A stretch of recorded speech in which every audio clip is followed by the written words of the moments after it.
नमस्कार। एक बार फिर से स्वागत है आपका चैनल तीर तर्कश में।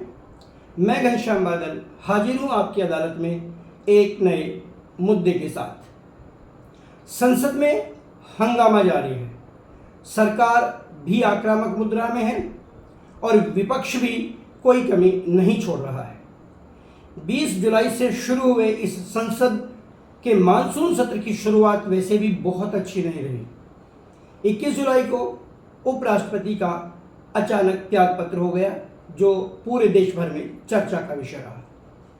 और जब सत्र शुरू हुआ, प्रधानमंत्री ब्रिटेन और मालदीव के दौरे के बाद जब वापस लौटे और इस बात के ऊपर एक सहमति बनी कि ऑपरेशन सिंदूर के ऊपर एक लंबी चौड़ी चर्चा होगी, तय किया गया कि प्रतिदिन 16 घंटे की चर्चा की जाएगी और इस प्रकार से ऑपरेशन सिंदूर पर उपजे हुए सवालों का जवाब सरकार देगी।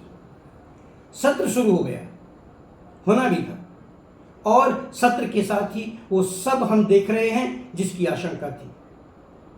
राहुल गांधी ने सवालों की तोप दाग दी, उनके साथ गौरव गोगोई और विपक्ष के दूसरे नेता भी शामिल रहे। सबसे बड़ा प्रश्न था उन 3 आतंकवादियों का क्या हुआ जो पहलगाम के हमले में 22 अप्रैल को धर्म पूछकर हिंदुओं की हत्या करने के अपराधी थे। प्रश्न तो इससे बड़े और भी थे, जैसे राहुल गांधी और पी चिदम्बरम अपने अपने तरीके से जानना चाहते थे कि कितने फाइटर जेट मार गिराए गए, यानी भारत का नुकसान कितना हुआ। पी चिदम्बरम ने तो यहाँ तक पूछ लिया कि क्या एनआईए के पास इस बात की कोई सूचना है कि वो आतंकवादी पाकिस्तान से ही आए थे। खैर, ये राजनीति है, इसमें सरकार को परेशान किए जाने वाले प्रश्न पूछे ही जाएंगे और सरकार भी अपने तरीके से जवाब देती रहेगी। लेकिन इस बीच विपक्ष के एक प्रश्न का जवाब आ गया है, और ये जवाब आया है जम्मू कश्मीर के महादेव रिज क्षेत्र से। जी हाँ, मैं बात कर रहा हूं आज के उस मुठभेड़ की जिसमें 3 आतंकवादी सुरक्षा बलों ने ढेर कर दिए। इसका नाम ऑपरेशन महादेव रखा गया था। जैसे ही आज सुबह 8 बजे के आसपास सैन्य बलों को, सुरक्षा बलों को ये सूचना मिली कि 3 आतंकवादी वहां पर देखे गए हैं। अब ये बात अलग अलग है कि कैसे सूचना मिली। कुछ लोग कह रहे हैं गांव वालों ने सूचना दी, तो दूसरी ओर ये भी कहा जा रहा है कि पिछले 14 दिनों से सुरक्षा बल लगातार डिजिटल निगरानी कर रहे थे, और जब एक इस प्रकार की सूचना उन्हें मिली कि 3 आतंकवादी उनकी मोबाइल लोकेशन के आधार पर पाए गए, तो फिर सुरक्षा बलों ने तनिक भी देर नहीं लगाई और इतनी तेजी के साथ ही हमला किया गया कि आतंकवादियों को पलटकर वार करने का भी मौका नहीं मिला। तीनों आतंकवादी वहीं पर ढेर हो गए। तो इस तरह ऑपरेशन महादेव महाकाल बनकर आतंकवादियों पर टूट पड़ा। निश्चित रूप से सुरक्षा बलों के लिए बधाई बनती है। चैनल तीर तर्कश तो बधाई देता ही है। हमारे नेताओं ने, जम्मू कश्मीर के उपराज्यपाल ने, श्री मनोज सिन्हा जी ने तुरंत बधाई दी है। वहाँ के मुख्यमंत्री उमर अब्दुल्ला ने भी कहा है कि यदि ये सूचना सही है तो ये बहुत अच्छी खबर है, क्योंकि आतंकवादियों को लगातार देश के निर्दोष और मासूम नागरिकों को मारने की इजाज़त नहीं दी जा सकती है। तो एक बड़ी सफलता, यानी विपक्ष का एक बड़ा प्रश्न आज अपने आप धराशायी हो गया। हालांकि अलग अलग चैनल ये भी रिपोर्ट दे रहे हैं कि जिस प्रकार से, जितने विभत्स रूप से उन आतंकियों के चेहरे पूरी तरीके से क्षत विक्षत हालत में पाए गए हैं, उनकी पहचान करना बड़ा मुश्किल काम है।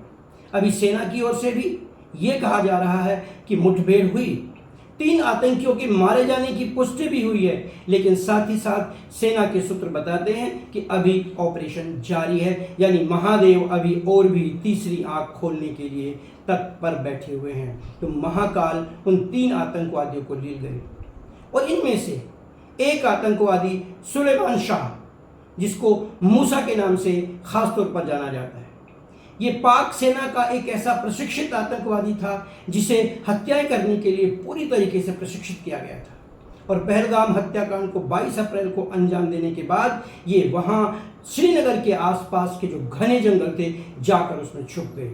पीछे जो सामान छोड़कर गए थे उनमें काजू से लेकर ड्राई फ्रूट्स तक बहुत सारी ऐसी चीज़ें मिली थी जो इस बात की पुष्टि थी कि पूरी योजना बनाकर अपने आकाओं के निर्देश पर वो उन मासूमों का कत्ल किया गया है, हमारी बहनों का, माताओं का सिंदूर पोंछा गया है।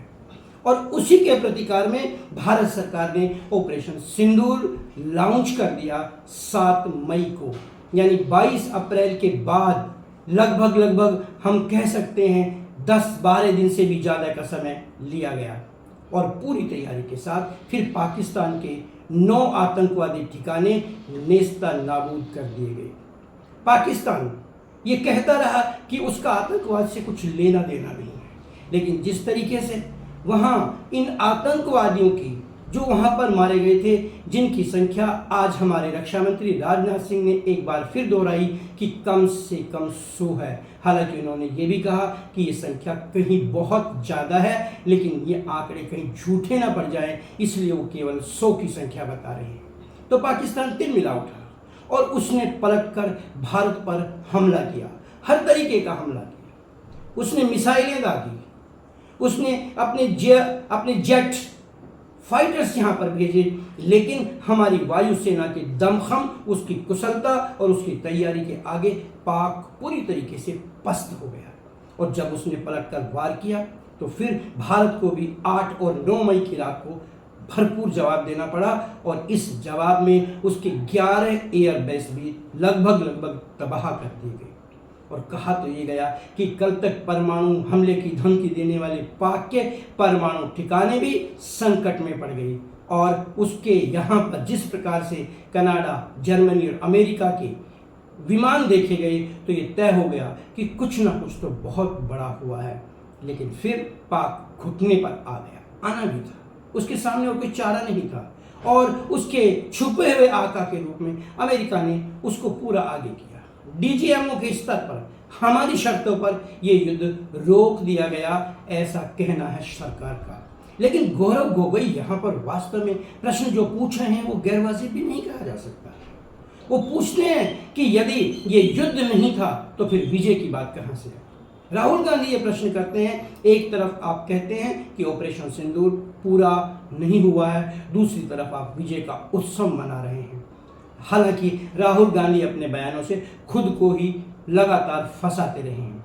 रही सही बात, आज पी चिदम्बरम ने पूरी कर दी। पिछली बार जब भारत ने सर्जिकल और एयर स्ट्राइक किए थे पुरी में और पुलवामा में, तब भी सबूतों को लेकर के ही प्रधानमंत्री उन्हें घेरने में पूरी तरह कामयाब रहे थे।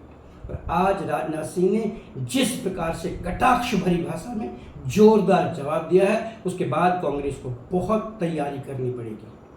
और लेकिन सबसे बड़ी बात, सबसे अच्छी बात, आज की खुशखबरी ये कही जा सकती है कि यदि वो तीनों आतंकवादी पहलगाम हमले के ही अपराधी हैं तो फिर ऑपरेशन सिंदूर आज बहुत कुछ पूरा हो जाता है और बहनों का सिंदूर पूछने वाले अपराधियों को उनकी सजा मिलने का काम आज पूरा होता है। लेकिन एक बार फिर से आगाह करना चाहूँगा सरकार को, ये हमारा पड़ोसी देश हमें चैन से नहीं बैठने देगा। हमने पुलवामा किया, हमने उड़ी किया, हमने सर्जिकल स्ट्राइक किया, एयर स्ट्राइक किया, पहलगाम में भी सीख दी, लेकिन आईएमएफ से भीख का कटोरा लेकर पैसे ले लेने वाला पाकिस्तान एक बार फिर से आतंकवादी नेटवर्क के पीछे खड़ा नजर आने लगा है। तो खैर, विपक्ष को भी संयम से काम लेना होगा। हालांकि विपक्ष का दायित्व ही है कि सरकार को घेरे रखे ताकि सरकार जागती रहे, सजग रहे और ये देश सुरक्षित रहे।